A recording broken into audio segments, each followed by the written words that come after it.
అందరికీ నమస్కారం అండి. శైలజ్ వినిపించే కథల ఛానల్కు స్వాగతం. ఈరోజు మనం ఎన్ శివనాగేశ్వరరావు గారు రచించిన తెలివితేటలు అనే ఒక కథను విందాం. ఈ కథ జనవరి 2011 చందమామలో ప్రచురింపబడింది. గణపవరం గ్రామంలో వీరదాసు అనేవాడికి తెలివితేటలు ఎక్కువని గట్టి నమ్మకం. అందరి దగ్గర తన తెలివితేటలు ప్రదర్శించే ప్రయత్నం చేసేవాడు. అది అందరికీ ఇబ్బందికరంగా ఉండేది. అందుకే వాడు ఎదురైతే పక్కకు తప్పుకునేవారు. ఆ ఊరి జమీందారు తెలివితేటల పోటీ పెడుతున్నట్లు చాటింపు వేయించాడు. అందరిలోకి తెలివిగలవాడికి మంచి బహుమతి ఇస్తారని తెలిసి వీరదాసు ఉత్సాహంగా పాల్గొన్నాడు. వారం రోజులు గడిచాయి. జమీందారు తెలివితేటలు గల వారి జాబితా తయారు చేసినట్లుగా వీరదాసుకు తెలిసింది. వెంటనే జమీందారు ఇంటికి పోయి గోడకు తగిలించిన జాబితా చూశాడు.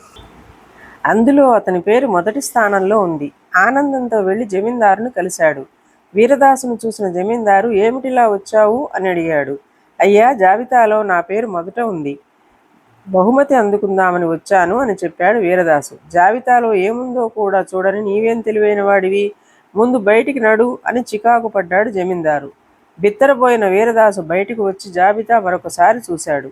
అది బుర్రలేని వారి జాబితా అని అర్థం చేసుకున్న వీరదాసు అందులో మొదటి స్థానంలో ఉన్న తను అందరికన్నా తెలివి తక్కువ వాడిని అర్థం చేసుకున్నాడు. వీరదాసు మరెన్నడూ ఎదుటివారి దగ్గర తన తెలివితేటలు ప్రదర్శించే ప్రయత్నం చేయలేదు. ఇదండి కథ.